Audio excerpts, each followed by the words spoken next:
చెప్పాం? ఏ లెసన్ చెప్పాం? నిన్న ఏ లెసన్ చెప్పాం?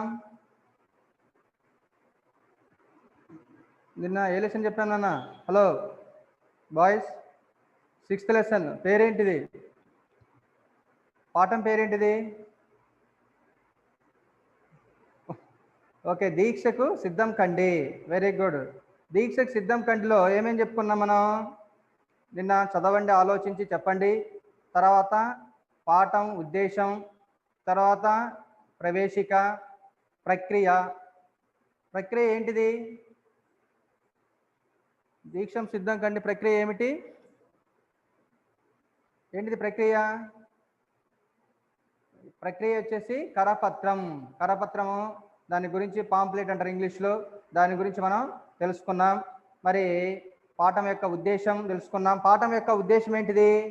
1969 ప్రత్యేక తెలంగాణ ప్రజాసమితి పేరుతోటి ప్రత్యేక రాష్ట్ర సాధన పోరాటం అప్పటి యొక్క అంశాల గురించి తెలుసుకోవడం, కరపత్రం యొక్క ఎలా ఉంటుంది, దాని స్వరూప స్వభావాలను తెలుసుకోవడం జరిగింది. ఈరోజు దీక్షకు సిద్ధం కండిలో మొదటి భాగంలో మొదటి పేజీ చూడండి. దీక్షకు సిద్ధం కండిలో మొదటి భాగంలో ఉన్నటువంటి మొదటి పేజీ, దాన్ని చూడండి. ఓకేనా? మొదటి భాగంలో ఇక మొదటి పేజీ. ఓకే, వచ్చింది చూడండి. ఇక్కడ స్క్రీన్ మీద కనబడుతుంది మీకు. దీక్షకు సిద్ధం కండిలో మొదటి భాగంలో ఉన్నటువంటి మొదటి పేజీ. ఓకే, ఒక్కసారి అక్కడ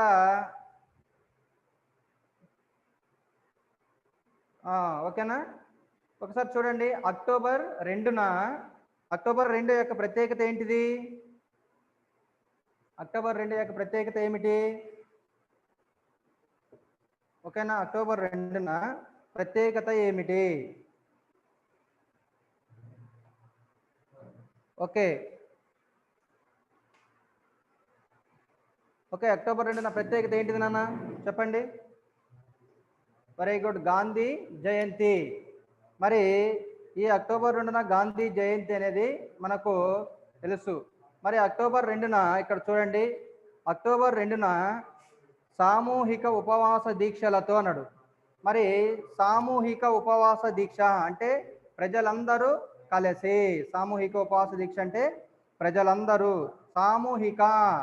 సామూహిక అంటే అందరూ కలిసి ఉపవాస దీక్షలతోటి ప్రత్యేక తెలంగాణ రాష్ట్ర ధ్యేయాన్ని, ప్రత్యేక తెలంగాణ రాష్ట్రం కావాలని ఆ ధ్యేయము అంటే అర్థం ఏంటంటే లక్ష్యము.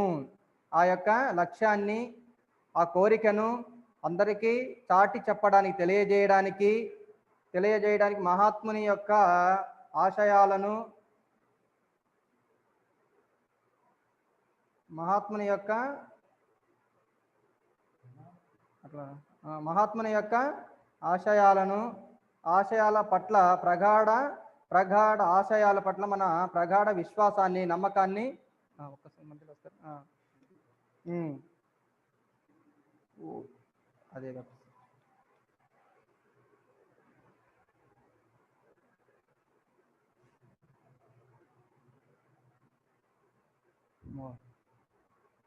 ఇది కూడా సార్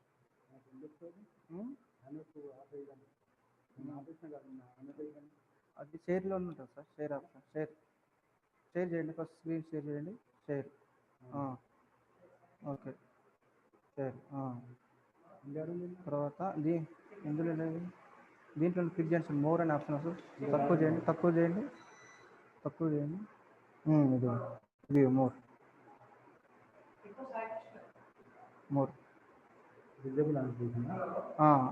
అది కదా సార్. సరే, అదే కొట్టండి.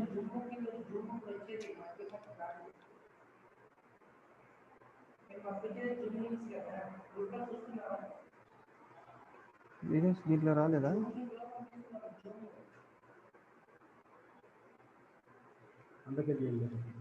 దీన్ని పోస్ట్ చేస్తారు. ఇప్పుడు దీన్ని పోస్ట్ చేసేయండి సార్.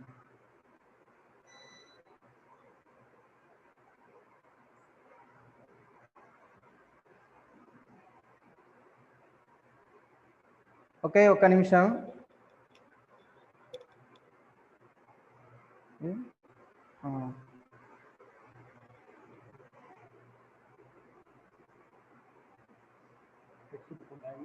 టెక్స్ట్ బుక్ ఉంది.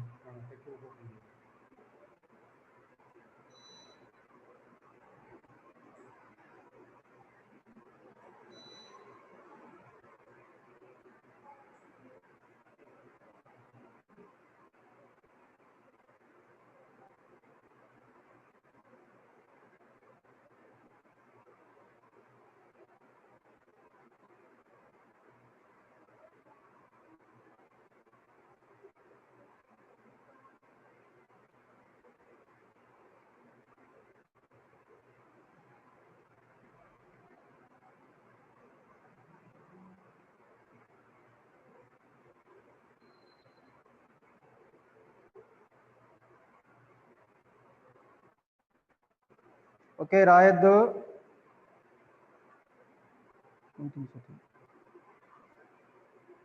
ఇది సార్ అన్నది. రైట్. ఓకే, ఇప్పుడు రాయండి.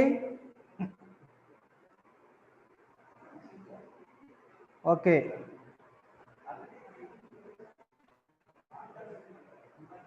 ఓకేనా? ఇది ఒకసారి ఈ దీక్షకు సిద్ధం కండి. ఈ పాఠ్యాంశం గమనించినట్లయితే ఇక్కడ అక్టోబర్ 2 ఇంకా ఇప్పుడు మీటింగ్ లాక్ అయిందా సార్?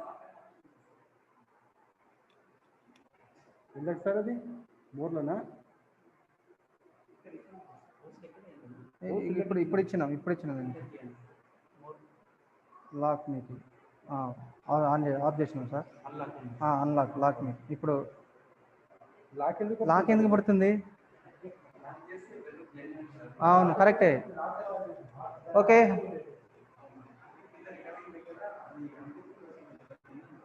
అదే సార్. ఓకే, అక్టోబర్ 2న సామూహిక ఉపవాస దీక్షలతో, మరి ఇక్కడ గమనించినట్లయితే సామూహిక ఉపవాస దీక్షలతో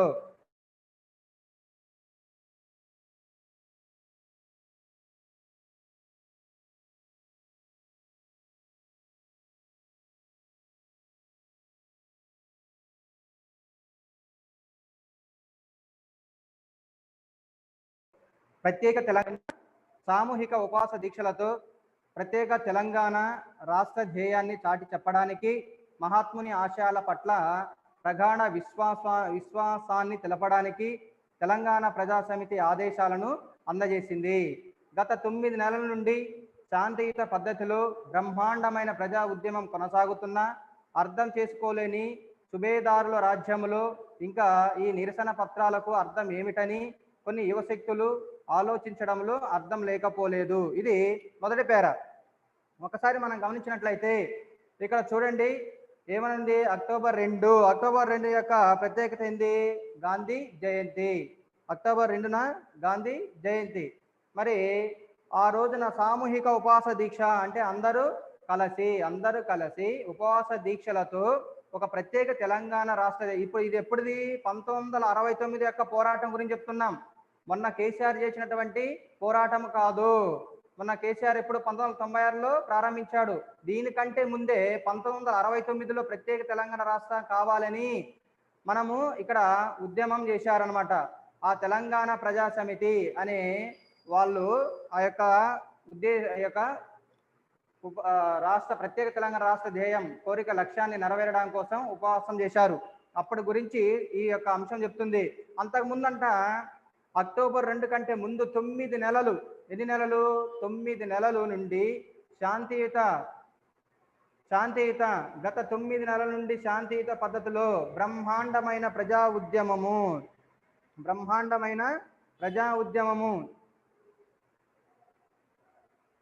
ఓకే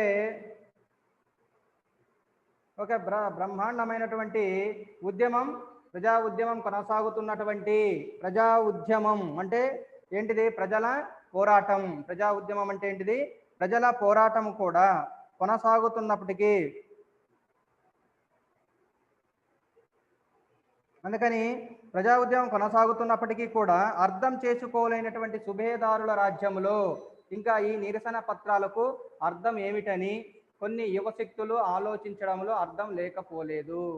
కొన్ని యువశక్తులు ఆలోచించడంలో అర్థం లేకపోలేదు అంటే యువశక్తులు కొంతమంది యువకులు ఏం చేస్తున్నారంటే మనము గాంధీజీ బోధించినటువంటి బోధనలు, ఆయన ఎటువంటి బోధనలు చేశాడు, ఆ యొక్క సత్యంగా అహింసా పద్ధతిలో మనం అనుకున్నటువంటి లక్ష్యాన్ని, కోరికను లేకపోతే ధ్యేయాన్ని మనము నెరవేర్చుకోవాలి, కానీ హింసా పద్ధతిలో మనము ప్రయత్నం చేయకూడదు అని చెప్పాడు. అందుకు కాబట్టి వీళ్ళు కూడా ఏం చేశారంటే తెలంగాణ ప్రజా సమితి మనం కూడా అహింసా పద్ధతులతోటి మనము అనుకున్నటువంటి లక్ష్యాన్ని ప్రత్యేక రాష్ట్రాన్ని తెచ్చుకోవాలనే ఆలోచనతో 9 నెలల నుంచి శాంతియుత పద్ధతిలో వీళ్ళు ప్రజా ఉద్యమం చేస్తున్నారు. ప్రజా ఉద్యమం అంటే ప్రజల పోరాటం చేస్తున్నారు. కానీ అర్థం చేసుకోలేదు ఇక్కడ సుబేదారుల రాజ్యం అంటే ఏంటంటే ఈ యొక్క రాష్ట్ర ప్రభుత్వం అంటే కేంద్ర ప్రభుత్వం పెద్దల అడుగులకు మరి మడుగులెత్తేటటువంటి సామంత రాజుల ఏమిటిది రాష్ట్ర ప్రభుత్వం అంటే ఏమిటి అంటే కేంద్ర ప్రభుత్వం ఏదైతే చెబుతుందో ఆ యొక్క ఆదేశాలను ఇక్కడ రాష్ట్ర ప్రభుత్వం పాటించేటటువంటి నాయకులు, అటువంటి వాళ్ళు ఇక్కడ సుబేదారులు రాజ్యం అని అంటారు. వాళ్ళు చెప్పినట్టు కేంద్ర ప్రభుత్వం పెద్దలు ఏం చెప్తుంటే వాటినే వీళ్ళు పాటించేటటువంటి వాళ్ళని సుబేదారుల రాజ్యం అని అంటారు. మరి ఇంకా ఈ నిరసన పత్రాలు అంటే వ్యతిరేకతను తెలిపేటటువంటి పత్రాలు అంటే కాగితాలకు అర్థం ఏమిటని కొన్ని యువశక్తులు ఆలోచించడంలో అర్థం లేకపోలేదు అని చెప్తూ ఉన్నారు. మరి అంతేకాకుండా అందుకు కాబట్టి ఇక్కడ యువశక్తులు ఇంకా ఈ నిరసన పత్రాలకు, ఈ అహింసా పద్ధతులకు ఇంకా అర్థం ఏమిటి అని ఆలోచిస్తున్నారు. అంతేకాకుండా బాపూజీ పేరున బ్రతుకుతున్నటువంటి బడా మనుషులంతా అన్నాడు. బాపూజీ పేరున బ్రతుకుతున్నటువంటి ఈ బడా మనుషులు, బాపూజీ పేరు అంటే మహాత్మా గాంధీ, మేము గాంధీ వారసులమని అని చెప్పుకునేటటువంటి కాంగ్రెస్ పెద్దలు, మేము కాంగ్రెస్ పెద్దలు ఎవరు, మేము గాంధీజీ వారసులము అని చెప్పుకునేటువంటి కాంగ్రెస్ పెద్దలు బ్రతుకుతున్నటువంటి ఈ బడా మనుషులు అంటే పెద్ద మనుషులు అని అర్థం. బడా మనుషులు అంటే ఏంటిది, పెద్ద మనుషులు అని అర్థం. ఓకే, ఇక్కడ బడా మనుషులు అనిందా, బడా మనుషులు అంటే పెద్ద మనుషులు. మరి పెద్ద మనుషులు, బడా మనుషులు అంటే అర్థం ఏంటిదంటే పెద్ద మనుషులు. ఈ యొక్క పెద్ద మనుషులు భక్తిని వదిలేసి భుక్తి మార్గం వెతుకుతున్నారు. భక్తిని వదిలేసి ఏం చేస్తున్నారు, భుక్తి మార్గం వెతుకుతున్నారు. అంటే భక్తి మార్గాన్ని వదిలేసి ఎలాగా వీళ్ళు మరి ఏం చేస్తున్నారు, మన ఖచ్చితంగా ఆలోచన చేస్తున్నారు. ఏంటిది, భక్తి మార్గం వదిలేసి మరి భుక్తిని వెతుకుతున్నారు. మరి అటువంటిది మరి దేశం యందు భక్తి లేకుండా మనం ఎలాగైనా సరే మనం ఆలోచిస్తూ మరి ఖచ్చితంగా మన స్వార్థం చూసుకుంటూ ఉన్నారు వాళ్ళు. మరి అలా కాకుండా ఉన్నట్లయితే మరి ఇక్కడ చూస్తున్నాం తిలోదకాలు ఇస్తున్నారు, జాతిపిత ప్రబోధాలకు తిలోదకాలు ఇస్తున్నారు అన్నాడు. జాతిపిత ప్రబోధాలకు తిలోదకాలు ఇస్తున్నారు అన్నాడు. మరి ఎలాంటి కానీ గమనించినట్లయితే జాతిపిత ప్రబోధాలకు అంటే మహాత్మా గాంధీ చెప్పినటువంటి ప్రబోధాలు అంటే గాంధీజీ బోధనలు, ప్రబోధం అంటే గాంధీజీ బోధనలు, గాంధీజీ బోధనలకు తిలోదకాలు ఇస్తున్నారు అంటే పూర్తిగా ఆశ వదులుకుంటున్నారు. నేను చెప్పినటువంటి అర్థాలు బాగా మీరు వినండి, తర్వాత క్విజ్ అనేది ఉంటుంది. నేను ఏదైతే పదాలకు అర్థాలు చెప్తున్నానో వాటిలో నుంచి ఖచ్చితంగా ఒక 5 పదాలకు నేను ఇప్పుడు క్విజ్లో ఇస్తాను, అవి జాగ్రత్తగా రాయండి. ఓకేనా? సరే, తిలోదకాలు ఇస్తున్నారు అంటే పూర్తిగా ఆశ వదులుకుంటున్నారు.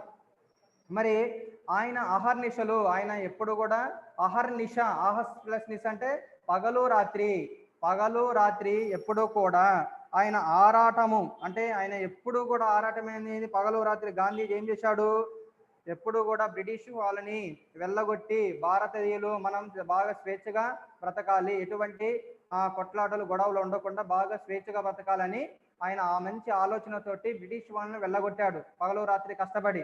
కానీ ఆయన యొక్క బాధ, ఆవేదన అంటే బాధ, ఆయన యొక్క ఆవేదన అంటే బాధ, ఆ యొక్క బాధ ఆయన అలాగే మిగిలిపోయింది. ఆయన యొక్క ఆరాటం అంతా కూడా, ఆయన చేసినటువంటి యొక్క ప్రయత్నం మొత్తం కూడా అలాగే మిగిలిపోయినది.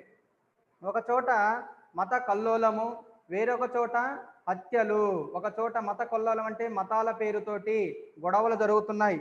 కల్లోలము మరి అని అంటే అలజడి, పెద్ద అలజడి అంటే మత కల్లాలు. అంటే ఇప్పుడు మనం చూస్తున్నాం కొన్ని మతాలు వాళ్ళు కొట్టుకోవడం, గొడవలు చేసుకోవడం, అనేది ఒక చోట జరుగుతున్నాయి.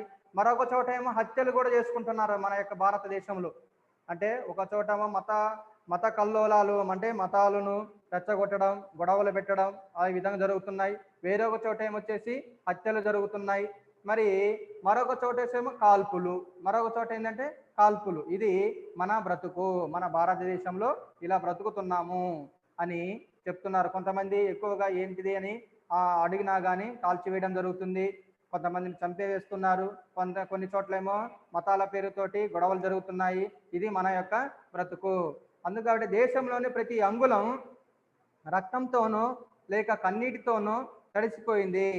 దేశంలోని ప్రతి అంగుళం అంటే ఖచ్చితంగా ఈ యొక్క రక్తంతోనో లేక కన్నీటితో అంటే ఆ విధంగా ప్రతి అంగుళం కూడా బాధలు, కొట్లాటలు, గొడవలతో ఉన్నది. కానీ ఇక్కడ ఎవరు కూడా సంతోషంగా అనేది ఎక్కువ మంది లేరు అని చెప్తున్నారు.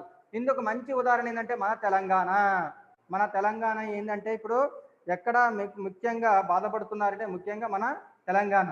ఎందుకు అని అంటే ఆంధ్ర పాలకుల హయాంలో తెలంగాణ వెనకబడింది. ఆంధ్ర పాలకుల హయాం అంటే ఆంధ్రప్రదేశ్ యొక్క ముఖ్యమంత్రులు వాళ్ళ యొక్క ఆధ్వర్యంలో తెలంగాణ అనేది వెనకబడింది అని చెప్పారు. ఆంధ్ర ప్రభుత్వ ఉక్కు పాదాల కింద తెలంగాణ ప్రజలు నలిగిపోయారు. ఆంధ్ర ప్రభుత్వ ఉక్కు పాదాల కింద తెలంగాణ ప్రజలు నలిగిపోయారు అన్నాడు. మరి ఇక్కడ ఏమైనా గమనించినట్లయితే ఉక్కు పాదాలు అంటే అర్థం ఏంటంటే బలవంతంగా అణిచివేయడం. ఓకే సరేనా. మీరు ఇప్పుడు ఇది ఏంటిదంటే నేను ఇప్పుడు మీకు క్విజ్ పెడతాను. దాంట్లో మేము అటెండెన్స్ షీట్ అనేది పంపిస్తాం. ఓకేనా? ఓకే. ఖచ్చితంగా ఇక్కడ ఏం చేస్తున్నారు అంటే ప్రతి ఒక్కసారి ఉక్కు పాదాలు అని అంటే బలవంతంగా అణిచివేయడం. అంటే మనము అడుగుతున్నప్పుడు ఖచ్చితంగా బలవంతంగా వాళ్ళు మనల్ని అణిచివేస్తున్నారు. ఉక్కు పాదాల కింద తెలంగాణ ప్రజలు నలిగిపోయారు. మనం ఎదురుస్తున్నప్పటికీ కూడా వాళ్ళు మనల్ని అణిచివేస్తున్నారు. దయా దాక్షిణ్యం లేకుండా మనల్ని అణిచివేస్తున్నారు. అందుకు కాబట్టి ఎక్కువైన ప్రజలు నలిగిపోయారు. స్వేచ్ఛ కూడా కరువైంది. తెలంగాణ ప్రజలకు స్వేచ్ఛ కూడా కరువైపోయింది. మరి తమ బానిస బంధాలను తెంచుకొని అంటే వాళ్ళ చేతుల్లో ఉన్నటువంటి బానిసం అంటే వాళ్ళు చెప్పిందే చేయాలి, వాళ్ళు చెప్పిందే వినడం, ఇటువంటి బానిస బంధాలను తెంచుకొని ఆత్మగౌరవం కాపాడుకోవడానికి, ఆత్మగౌరవం మనకు కూడా ఒక గౌరవం అనేది ఉంది, మీరు చెప్పినట్టు మేమేమి అన్ని పనులు చేయము అనేటువంటి ఉద్దేశంతో తెలంగాణ జనత ధర్మ యుద్ధం సాగిస్తున్నది. తెలంగాణ జనత అంటే ఏంటిది? తెలంగాణ జనత జనుల సమూహము అని అర్థం. ప్రజలు, జనత అంటే ఏంటి? ప్రజలు ఏం చేస్తున్నారు? ఖచ్చితంగా ధర్మ యుద్ధం సాగిస్తున్నది. అంటే ధర్మం కొరకు యుద్ధం సాగిస్తున్నది. ధర్మ యుద్ధం అంటే మనము న్యాయం ప్రకారంగా మనం వాళ్ళతో పోరాడుతున్నాం అంతే. ధర్మ యుద్ధం సాగిస్తున్నది. ఈ ప్రజా పోరాటంలో వందలాది ప్రజలు ప్రాణాలు కోల్పోయినారు. మరి ఈ ప్రజా పోరాటంలో వందలాది ప్రజలు ఏం చేశారు? ప్రాణాలు కోల్పోయారు. మాకు ఖచ్చితంగా ప్రత్యేక తెలంగాణ కావాలి, ఇవ్వండి అని మనము న్యాయంగా పోరాడుతున్నాం. అయినప్పటికీ కూడా ఈ యొక్క కేంద్ర ప్రభుత్వం కానీ ఈ యొక్క రాష్ట్ర ప్రభుత్వం కానీ మనల్ని అణిచివేయడం చూస్తుంది. మన మీద కాల్పులు జరుపుతుంది. ఈ కాల్పులలో వందలాది ప్రజలు ప్రాణాలు కోల్పోయారు. వేలాది యువకులు అంగవిహీనులయ్యారు. అంగవిహీనులు అంటే ఏంటంటే అంగము అంటే భాగాలు, మన యొక్క భాగాలు కోల్పోవడము అంటే దాని యొక్క అర్థం ఏంటంటే అవయవాలు లేనివారు. అవయవాలు లేనివంటే చేతులు ఇరిగిపోవటము, కాళ్ళు పోవటము, ఇటువంటి కొన్ని అంగవిహీనులు, కుంటివారు, గుడ్డివారు కావటము, ఇలా ఈ విధంగా కొంతమంది ఏమో ఎలా చేస్తున్నారు? ప్రజా పోరాటం వందలాది ప్రజలేమో ప్రాణాలు కోల్పోయారు. వేలాది యువకులు వచ్చేసి అంగవిహీనులయ్యారు. అంటే చేతులు, కాళ్ళు ఇటువంటి పోగొట్టుకోవడం జరుగుతుంది.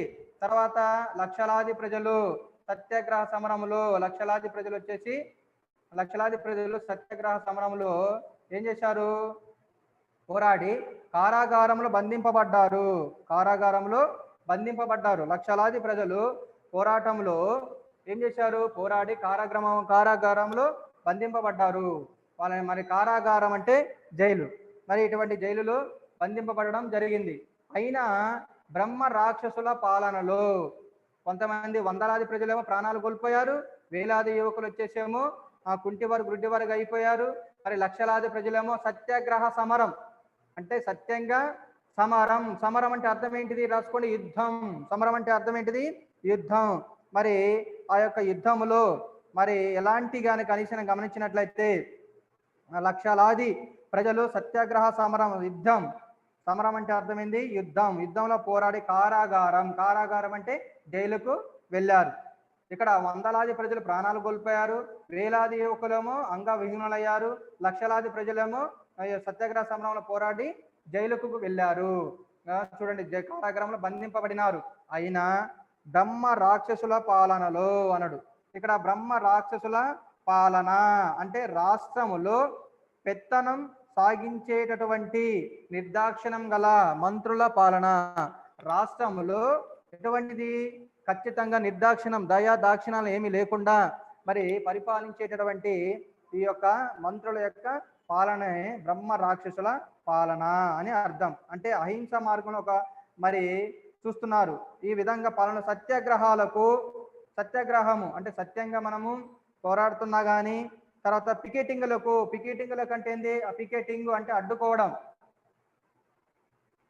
పికెటింగ్ అంటే అడ్డుకోవడం అని అర్థం. ఓకే, ఖచ్చితంగా మరి పికెటింగ్లకు కానీ ఈ విధంగా ఎప్పుడు కూడా మరి చూస్తున్నట్లయితే ఓకే, మీరందరూ కూడా మీ చాటింగ్ అనేది మానుకొని పాఠం ఖచ్చితంగా వినండి. ఓకే, నెక్స్ట్ తర్వాత ఎక్కువ కూడా మరి పికెటింగ్లు అంటే అడ్డుకోవడం, మరి ధర్నాలకు అని అంటే ఏంటంటే నిరసన కార్యక్రమాలకు, ధర్నా అంటే ఏంటంటే నిరసన కార్యక్రమాలకు మరి సాధించిన విలువ లేకుండా పోతున్నది. తన ఉపవాస దీక్షతో ఉత్కృష్ట లక్ష్యాన్ని, మరి తమ యొక్క ఉపవాస దీక్ష దాని గొప్పనైనటువంటి లక్ష్యాన్ని, ఉత్కృష్టం అంటే గొప్పనైన శ్రేష్టమైన అని అర్థం. ఉత్కృష్టం అంటే ఏంది? గొప్పనైన శ్రేష్టమైనటువంటి లక్ష్యాన్ని సాధించిన గాంధీ కళల. ఉత్కృష్టం అంటే ఏంది? గొప్పనైన శ్రేష్టమైనటువంటి లక్ష్యాన్ని సాధించినటువంటి గాంధీ కళల దేశములో. మరి చూడండి, మరి గాంధీ కళల దేశములో అంటే ఎట్లాంటిదండి? ఉత్కృష్ట లక్ష్యాన్ని సాధించినటువంటి గాంధీ కళల దేశంలో రాబందుల రాచరికం, రాబందుల వంటి పెత్తనం అంటే రాబందులు అంటే ఏంది? ఎక్కువగా చనిపోయిన శవాలను కూడా తినేటటువంటివి రాబందులు అనమాట. చనిపోయిన శవాలను కూడా తింటాయి ఎవరికి? రాబందులు. మరి అలాగే విధంగా ఎక్కడ కూడా ఏంటంటే కేంద్ర రాష్ట్ర ప్రభుత్వాలు నడిపించేటటువంటి అటువంటి క్రూరమైనటువంటి పరిపాలన ఇక్కడ జరుగుతున్నది. మరి అలాంటప్పుడు మన ఈ శాంతియుత విప్లవాన్ని అంచనా వేయడంలో ఇక్కడ చూడండి, శాంతియుత విప్లవాన్ని అంచనా వేయడంలో పొరపాటు జరుగుతున్నది. అంటే మనం శాంతియుతంగా కూడా మనము విప్లవం అంటే ఉద్యమాన్ని చేస్తున్నప్పటికీ కూడా దీనిని మనల్ని అర్థం చేసుకోలేకపోతున్నారు. మరి ప్రశాంతమైనటువంటి గంభీర జలది అంటే ఏంది? సముద్రము. జలది అంటే అర్థం ఏంటిది? సముద్రము. మరి యొక్క సముద్రంలో గంభీర అంటే లోతైనటువంటి మరి పెద్ద సముద్రం ఎలాంటి చాలా ప్రశాంతంగా ఉంటుంది ఎప్పుడైనా కానీ అది ప్రళయం సృష్టించినట్లయితే చాలా ఎక్కువగా ప్రాణ నష్టం అనేది జరుగుతుంటుంది. అదే విధంగా మనము కూడా చాలా సత్యంగా మరి అహింసా పద్ధతిలో మనము ఏం చేస్తున్నాం? ఉద్యమం చేస్తున్నాం. అయినప్పటికీ కూడా వీళ్ళు పట్టించుకోవడం లేదు. మరి అటువంటిది ఇక ఇక్కడ గమనించినట్లయితే మనకు దానికి అర్థం ఏమిటి అని ఆలోచిస్తూ ఉన్నారు. మరి అటువంటి ఆలోచన సమయంలో గంభీర జలదిలోని ప్రణయాల పరిశీలన జరగడం లేదు. అంటే సముద్రం ఎలా చాలా ప్రశాంతంగా ఉంది కదా అనుకుంటున్నారు, కానీ లోపల ఉన్నటువంటి మరి ఈ విధంగా ఆవేశం అనేది ఎవరికి కూడా అర్థం కావడం లేదు. ప్రజాభిప్రాయానికి మన్నన అంటే ఏంది? గౌరవము జరగడం లేదు అని చెప్తున్నారు. కాబట్టి రోజుకు దారుణమైన హింసాకాండ, దారుణమైన భయంకరమైనటువంటి హింసా కృత్యాలు. ఓకే, హింస మరి అది తెలంగాణ ప్రజలను కోపోద్రిక్తులు చేస్తున్నది. చాలా కోపంతో విజృంభించిన వారిని చేస్తున్నది. యువతర ఆవేశం కట్టలు దించుకుంటున్నది. మరి అహింస సిద్ధాంతం పట్ల ఆత్మవిశ్వాసం సడలిపోయే ప్రమాదం ఉన్నది. అహింస పద్ధతులు పట్ల ఆత్మవిశ్వాసం తొలగిపోయే ప్రమాదం ఉన్నది. ఏ ఎండకు ఆ గొడుగు పట్టేటటువంటి శాసనసభ్యుల పైన కోపం పేరుకుంటుంది. శాసనసభ్యులు అంటే ఎమ్మెల్యేల పైన కోపం అనేది ఎక్కువ అవుతుంది. యువత విద్యార్థుల గుండెల్లో ఆరిన అగ్నిజ్వాలలు. యువతలకి విద్యార్థుల్లో ఎక్కువగా కోపమాలు వస్తున్నాయి. ఏదైనా కానీ కానీ ఎంత చెప్తున్నా కానీ ముఠా రాజకీయ నాయకుల కుళ్ళులో కేరింతలాడుతూ ముఠా రాజకీయ నాయకులు ఏం చేస్తున్నారు? ఖచ్చితంగా వాళ్ళ యొక్క కుళ్ళుల ఉత్సాహంతో అంటే వాళ్ళ యొక్క స్వార్థం చూసుకుంటున్నారు కానీ మనల్ని పట్టించుకోవడం లేదు. స్వార్థపరులు, తమ ప్రయోజనం మాత్రమే చూసుకునేటటువంటి వాళ్ళు అర్థం కావడం లేదు అని చెప్పారు. ఓకే, ఇది ఈ యొక్క పాఠం రేపు తర్వాత చూసుకుందాం. ఇప్పుడు వచ్చేసి క్విజ్ మనం చూద్దాం. ఓకేనా? క్విజ్ పెడతాను, క్విజ్ ఒకసారి చూడండి.